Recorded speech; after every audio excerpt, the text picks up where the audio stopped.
of animated features. Ladies and gentlemen, put your hands together for John Morris.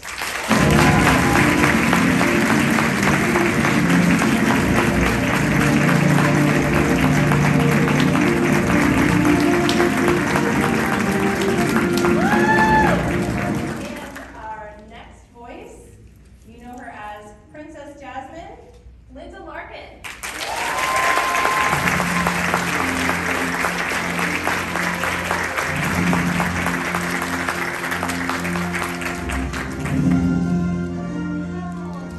Thank you for showing up. Wow. Thank you both for being here. We're so excited to have you here and for supporting Give Kids the World. We appreciate it so much. I'm wondering if this is your first time working with Give Kids the World. Have you been to the village either? I'm curious. I have been to the village multiple times, so I've been supporting and interacting with Give Kids the World for several years now, and it's been an honor to be a part of this. Truly an honor. And for this inaugural event, I just want to be here every year from now on.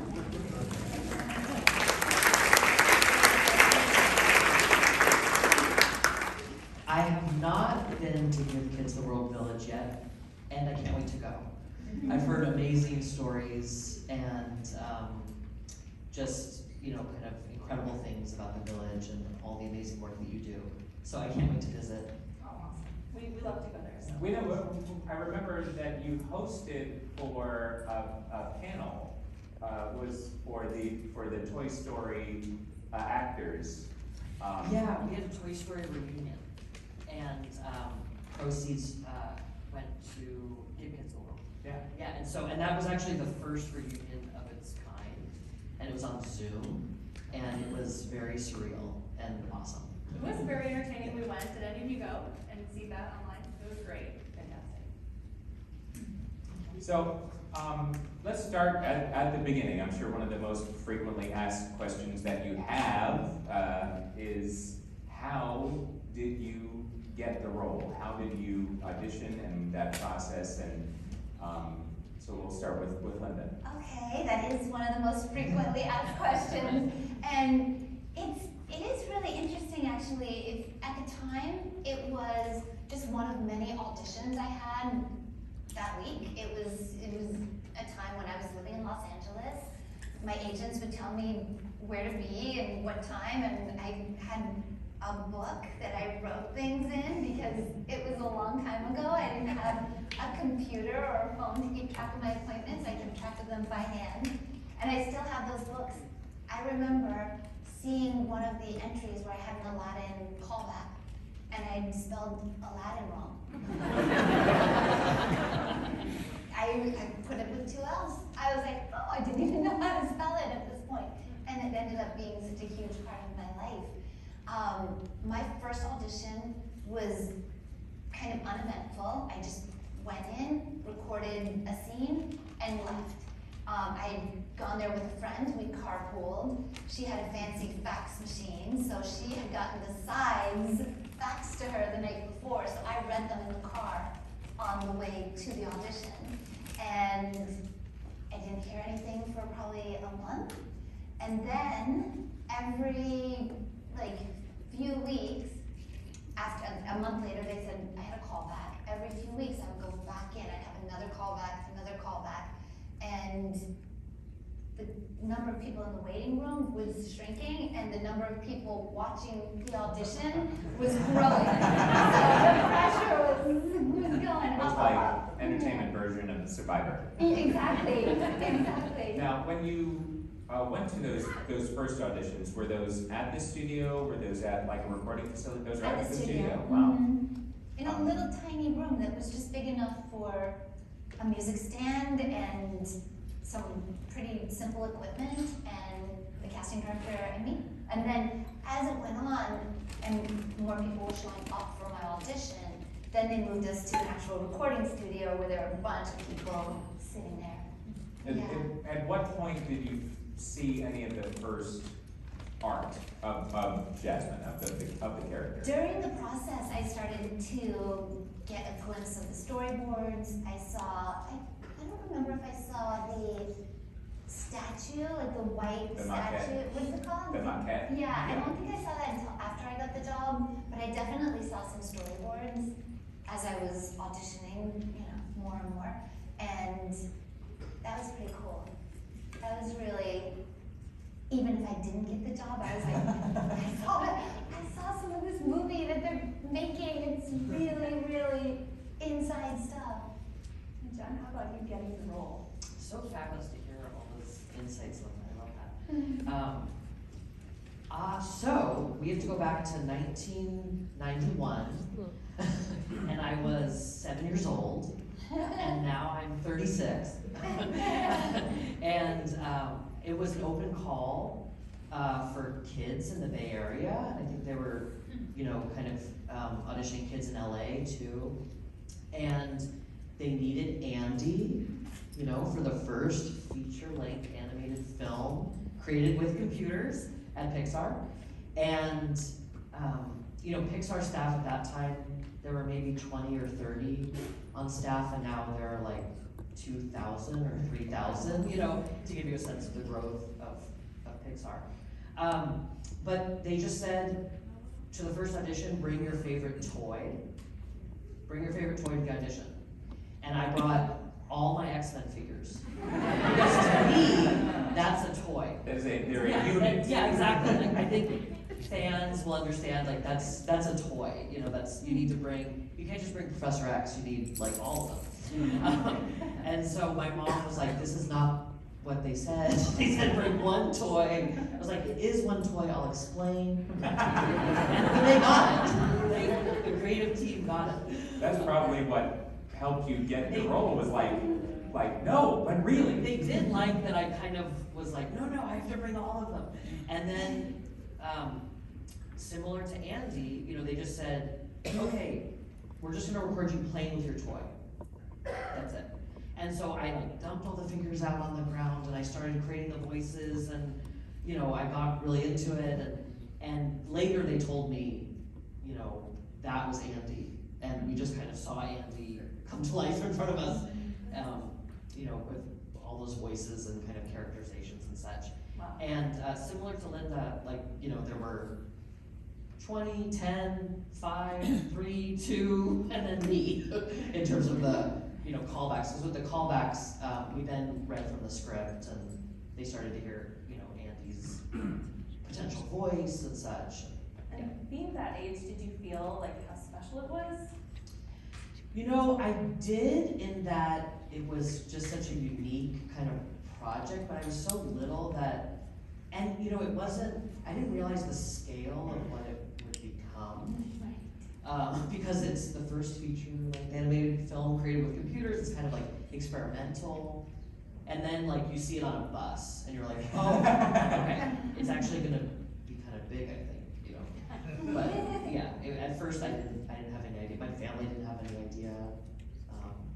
I just thought it was a really cool audition, and it was really fun. Yeah, I love that. Have you gotten to ride Slinky? I just need to know that. Sorry, did I? Have you been to Toy Story Land to ride Slinky Dog Dash? I have. Right. Now, was there like an entire cast, like table read at one point, once you had been cast and all of that? You know, was there that kind of thing for you, Linda? For us, no, not in the animated feature. We recorded everything individually, and we recorded everything with the people that we were in a scene with. So I did ultimately get to record with the other actors, but we never were all in the room together at once doing a read through of the whole script. Yeah. But did you do that for the show? So for the television show, a totally different setup. In the television show, we were all in the room for 4 hours every Tuesday afternoon for 2 years. And I did some of my recording in New York, but when I was in Los Angeles, it was Tuesday afternoons from 2 to 6, the whole cast all together, you know, 10 chairs, 10 music stands, and we did the script from start to finish. Oh, wow, like Yeah. straight through. Straight through. They were maybe 30-page scripts. Yeah. but it was a fun experience. Everyone was working together and working off of each other, and the energy of doing it. It was almost like a play reading, you know, to do the story from the beginning to the end every week. It was a great experience actually doing the television series. I mean, was that a huge adjustment from what you, I mean, It was very different from filming, or from the animated feature. It was just a completely different process. Yeah, same characters, different genie. We had Dan Castellaneta was the genie for the cartoon series. who is Homer Simpson, like, it is, yeah, most famous. Yeah. And all of his castmates from The Simpsons were guest stars on the Aladdin cartoon series. So we had every voiceover giant guest starring on that show. Wow. In 2 years. It was really, really cool. I love that. And John, can you talk to us about what it was like actually making the films, and were you Yeah. alone or? Yeah, so similar to Linda.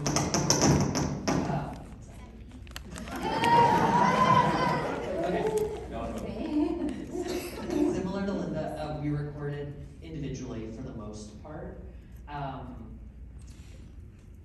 The time I really would see the other cast members were at the premieres. There was kind of a cool kind of situation in Toy Story 3 in that I was living in New York and Laurie Metcalf was doing a play on Broadway. And so I was recording there and they would book us back to back. And so we could have a nice Andy's mom, changing of the guard.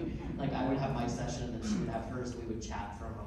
Oh, And that was nice to kind of, and that actually kind of, because then sometimes she would be first and I would be second, and it actually kind of helped me, especially if I was recording a scene with Andy's mom, because I had just seen her and heard her voice. Yeah. And so it actually sort of helped. Like having that in person. Yeah, and it's Laurie Metcalf, but it's also, you know, it's her vocal quality and it's, you know, Yeah. so it was, yeah, that was kind of, I loved when that happened, because, hi, you know, we see each other for a minute. And, yeah, but then at the premieres, of course, watching the films come together and just being. So did you first meet some of the other actors like at the premiere? Yes, yeah, a question I get often is, have you met Tom Hanks? How many times have you met Tom Hanks? And have you met Tim Allen? How many times have you met Tim Allen? And I was lucky enough to meet them at the premieres, and just a kind of sweet moment of like, hi Andy, hi Woody, you know, or it's just like kind of surreal, also, you know, Awesome. yeah, and they're very nice people and very good actors, of course, and kind of how you'd imagine, just really nice, warm people. So I think there's a fun story about Lee Unkrich trying to track you down for the third one. Yes.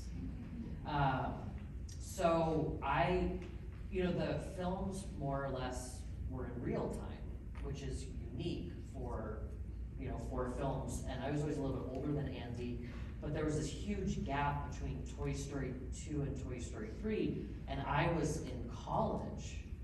And this is almost a lesson, especially for voiceover actors, but I was in class like all day, and so Lee called me, the casting director called me, and I think Lee was on too, and it went to voicemail. And so they just heard my voicemail, and they said, oh good, you can still play Andy. Hired! Yes, my voicemail for my cell phone was my audition for so I'm glad it worked. But also they love, continuity, and they want to bring back the same voice actors whenever possible. Yes. You know. And you had some neat family connections to the films as well. Like you grew along with Andy and. Yeah, we were talking earlier, so at the Toy Story 3 premiere, my mom was there and then my siblings, and my younger sibling was off to college. So it was like this, it was just like right before she went to college, and then I played Andy, going to college, and then my mom is there, like, bawling. I was just like, oh my gosh, you know, it was very emotional and also meaningful, of course. I think that was something really meaningful for the fans too, like people about our age experiencing it versus a child getting to continue to enjoy that. Grow up with the films, Yeah. grow up with the characters, exactly, yeah. Yeah, I think that was a nice thing about that film for like all generations, because you could connect in some way to either the child or the parent, and you know, as everybody got older, that was nice. What was the moment for both of you that it became real? That you were the voice of Jasmine, that you were the voice of Andy, you know, what was the thing that kind of struck with you?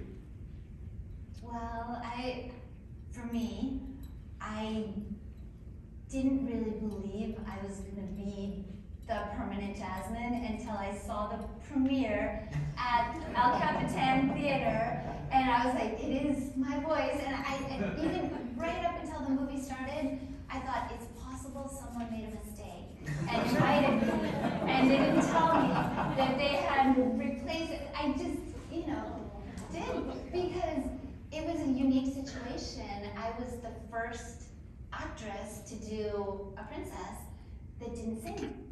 It was the first time in history, and I thought, I've said this before, some of you may have heard it, I thought, they know I can't sing, but it's only a matter of time before they figure out that Lea Salonga can talk. I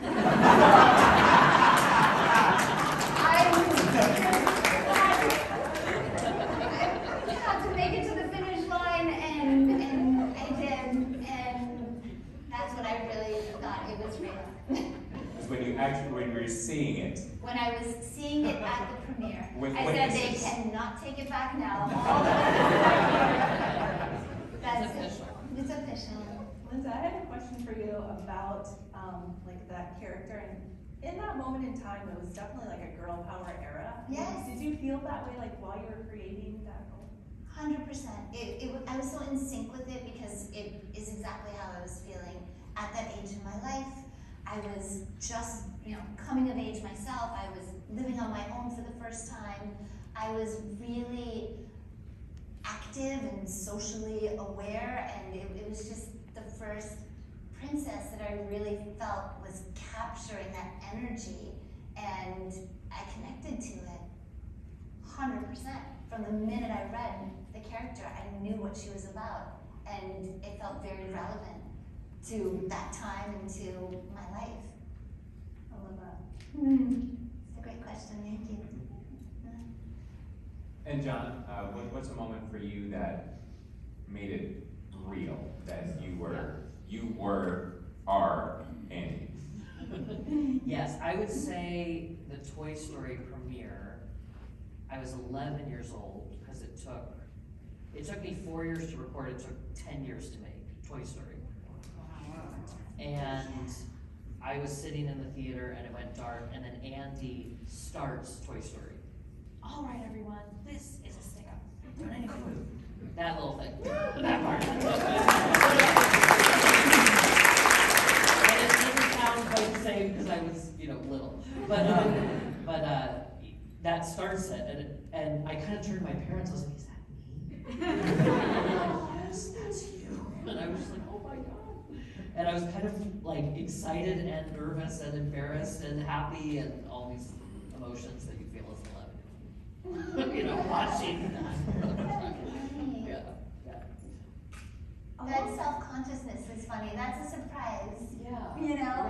As a child, I can imagine. Well, and also I don't think they told me, we recorded it all, but they can make lots of changes in the editing room. And so I just didn't know that it starts and, oh my gosh, Andy's playing with his toys. And I voiced Andy. Yeah. I also, if you want to get your phone ready, just in case to record a thing, I personally wanted to ask this. Are there lines that stand out as very memorable, or that people continue to ask you to say, and who would you say? Well, for me, one that I have fun saying and you'll remember the scene. I believe this was one of my early audition scenes where I get to say, "Oh, Father, Raja was just playing with him, weren't you, Raja? You were just playing with that overdressed, self-absorbed Prince Ahmed, weren't you?"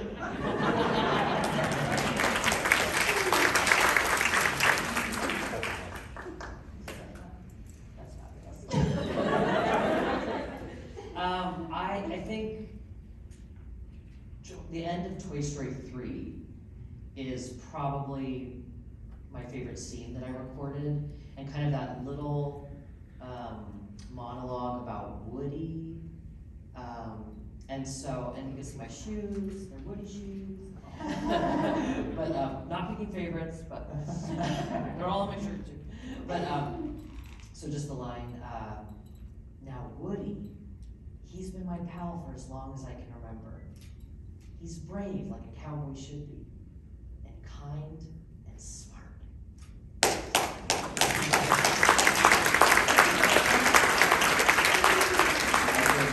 Everybody cried. I know. Well done. I'm emotional. Which actually, just on that, and I hear that from a lot of people too, that they just bawled at the end of Toy Story 3, as did I. But in the recording studio with Leon Critch and the producer, what kind of got me there is he said, imagine saying goodbye to the thing you care most about in life. And so it's just all it's just like, imagine saying goodbye to the thing you care most about in life. And then just that whole, we had like 2.5 hours to just kind of record that final scene, and so it got to very emotional places, and he was like, this is a goodbye, you know, and all that entails. And so they say like tears in the writer, tears in the reader, because I think I felt emotional, perhaps that translated out. Definitely. Didn't expect to cry. And we will have a Q&A at the end, so if you have questions you want to ask, be thinking about it. I was curious for either of you, was there something that you saw the character on that, you know, maybe like some merchandise or some art on something that made you just have a moment like, wow, this is something? I had one yesterday. I was at the airport in New York, coming down here, and checking in ahead of me was a 3-year-old girl wearing a Princess Jasmine mask. Right here on my same flight. And I said, "Are you going to Disney World?" And she looked at me, she was like, "Yes." And her dad said, "Who are you going to see?" And she said, "Jasmine." Oh. And I was You're like, that's right. amazing. You have And no idea. the magic had already begun. She hadn't even left New York yet, and she was talking to Jasmine. I talked to her for a few minutes, and I talked to her brother. He wanted to see animals. Did you tell her? I did not. Someday she'll find this on the Yeah, internet. she'll see this video. So I think that leads to a question I had, like, there's that element of preserving the magic that as cast members, we are, you know, that it is ingrained. So how do you negotiate that in that instance, you know? You know, I think I go with my gut. If I think it will add to someone's moment, I will share it. If I think it will be confusing or all about me, then I will not. So it really just is what I'm feeling in that moment and the information I'm getting about the situation in that moment. And I've had many occasions where I have shared for a good reason, and it's always been wonderful to share it, but I have to really feel it. And when I do, I trust that, and I share it, and it's worked out so far. John, I still wanted to know if you had something with the character Andy, like a moment, something. Yes, I would say fan art. My gosh, I wish I had like examples, but I'll try to describe maybe a few. But just to see the creativity of how fans interpret Andy and my connection with Andy, and one comes to mind. There's a local Bay Area artist, and in California, and he kind of takes kind of classic like Disney films and Pixar and just gives it like a very modern look. So it feels like it's right now in terms of his interpretation. And so there's one for Toy Story 3, and it's like a profile of Andy's head, and then everything within the film is within his head. So it's like as if it's just all in his imagination, or it's a dream, and so it's just a very interesting take on, you know, the story and Andy's connection to it. And I have that framed in my house. Just because I look at it, it's like, that is such an interesting perspective. So creative. It's so creative, Yes. yeah. And he, you know, is maybe a storyboard artist now or something, but, you know, it's so cool to see that, and to see those fresh interpretations, and personal connections and interpretations. And it makes so much sense for Andy, that particular piece of art, because He's making the play happen, I love it. Yeah, exactly. And then you're almost like, was it all a dream? No. But okay. But like, it's interesting. Yeah. I think it's time for the Q&A portion of our proceedings. So if you have a question, come on up to the microphone. Oh, goody. I always get nervous that there's no. This thing on? Oh, anyway, how you guys doing? So I have two very short questions. First one's very simple. What does the word Disney mean to you guys? Like, when you hear that word Disney, what comes to mind? Like, what feelings? Like, what comes to mind? Like, Magic. Magic. Fun. And John, very quick question for you. Now, when you got cast as Andy, like before you stepped into this whole world of toys and everything, before you became part of this family, did you really think, like, do you ever have a moment where you thought that the toys actually came to life, like when you left the room? Like, did you ever have that in your head somewhere before you stepped into the role, or I'm just curious? That is such a great question, and I've gotten that from fans before, and I love that question. So, actually, because I was so little, when I started recording Andy in Toy Story, I would kind of, you know, set things up in my room, and I'd leave, and I'd like do a little crack. I did, because I was kind of like, maybe it's true, you know? And They know something I don't. yeah, I actually was like, maybe I'm just gonna test it. So I did test it, and I never saw the move, but you know. Yes. I was influenced by it for sure. Did you ever think that too, Linda? Did you ever think that toys came to life when you left the room? You know, I didn't think that, but I always felt like a real connection to my dolls. Like, I felt like they existed, even though I didn't really think that they were doing anything when I wasn't there. So it's interesting, like they were very real to me, and I interacted with them in that way, but I think I always knew I was part of it, so I didn't have that same experience. Thank you. Thank you. Thank you so much. Hi, how are you? My name is Rachel. This question is for Ms. Larkin.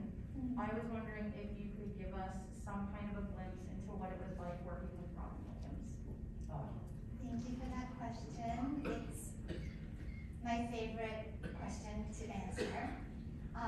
And Rachel, by the way, has the coolest denim jacket from the 1992 tour with the genie on the back. Robin Williams, I've grown up watching him on television. I was a huge fan. He was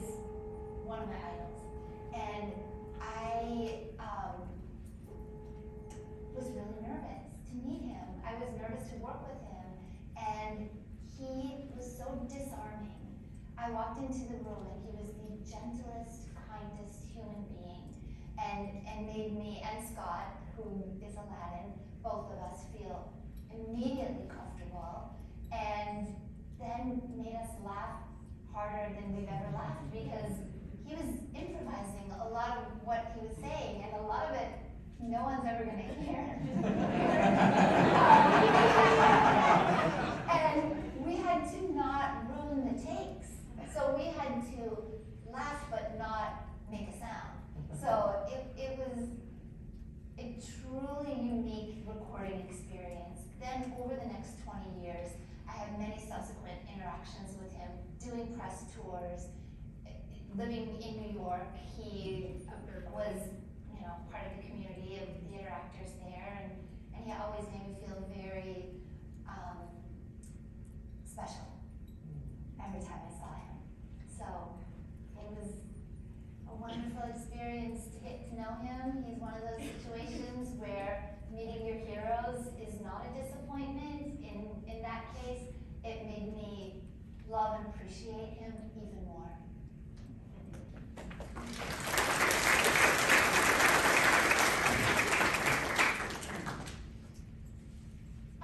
Before becoming Andy and Jasmine, was it your dream to become an actor?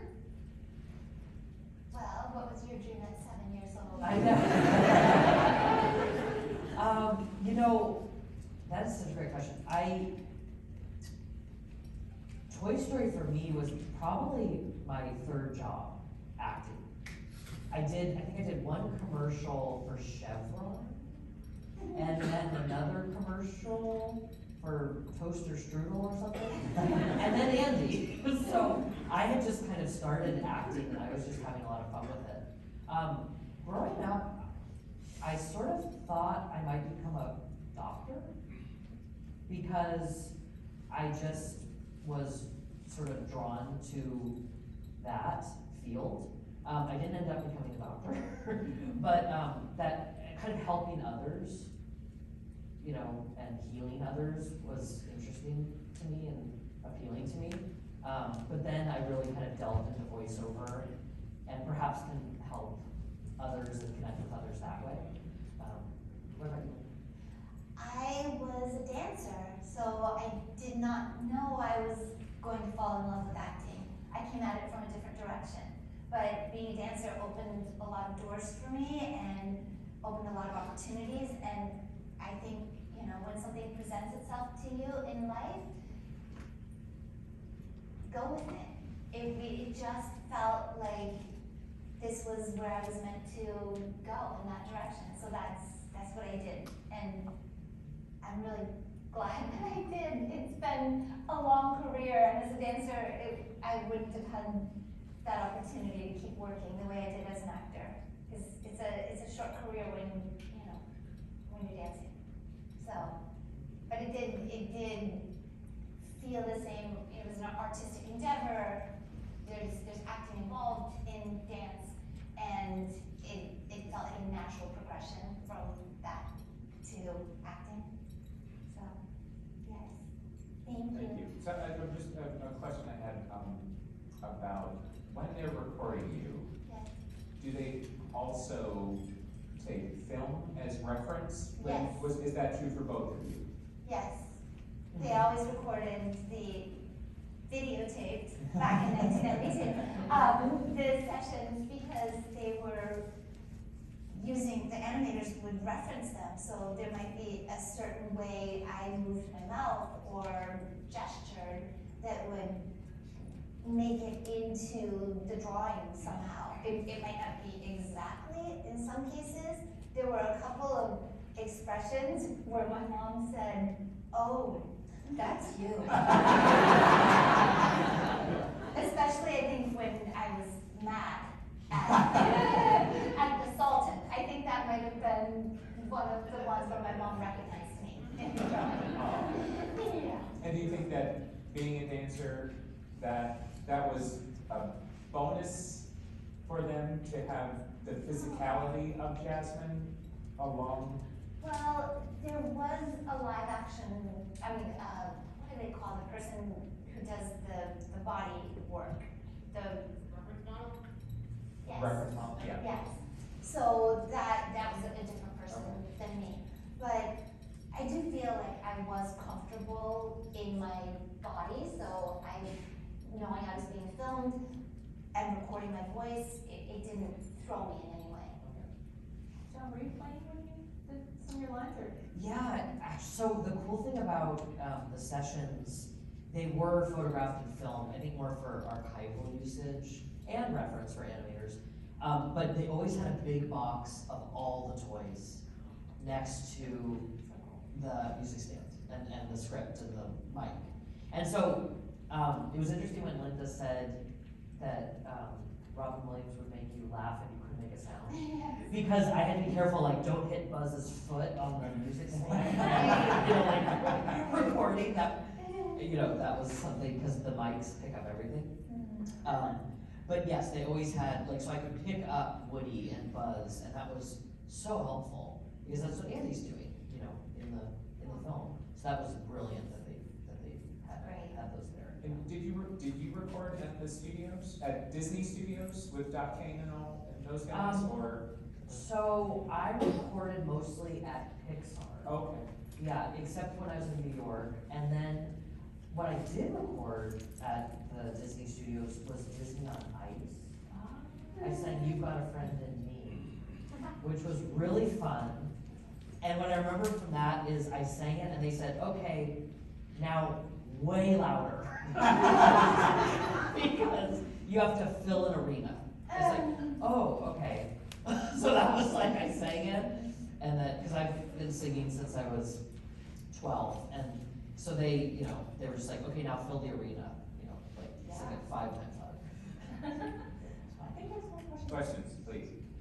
Okay, this is so amazing. Thank you guys for being here. And when you were talking about what you wanted to do as a kid and healing people of some sort, when you said that, first thing that came to my mind was the last scene of Toy Story 3, which healed, like it was healing for everybody who grew up with it. So, and then my question is sort of about the voiceover industry when you were talking about Leah Salonga as a singer. And so if it's different then and now, like when they're casting somebody, like today would the agent look for a singer first who can do both, or yeah, just kind of how does that work in the industry? Well, I think that it's open now to all those possibilities. So it could be, and often is, someone who doesn't sing because they know that they can seamlessly mix a speaking track with a singing track and really like create one character. So I think it's just depending on the part, depending on, you know, what specifically they're casting, and if they're looking for a big name or they're looking for a 7-year-old, it just depends project by project. So it's hard to say, but I think before Aladdin, there was no chance if you didn't sing that you would have been able to audition. I don't think I would have even been submitted. They added a song after I was already cast, which is how that happened. And then it changed it for everyone going forward. It wasn't a requirement anymore, so. Thank you. Did someone have a question that they got booted? Last question. I saw, yes. Yeah. Hi. Well, this one is for you, Miss Larkin. Now, as a child, well, when I was 13, I grew up playing this iconic video game called Kingdom Hearts. And you saw that, you know, Agrabah was all a part of the game. Yeah. Was it fun to reprise a role as Princess Jasmine, as interacting with the voice actors of Sora, Donald, and Goofy? Yes, it was so fun. I loved doing the Kingdom Hearts games. It was fantastic. And I did the first 2. Yep. They were really long recording sessions because there are all kinds of new dialogue, all kinds of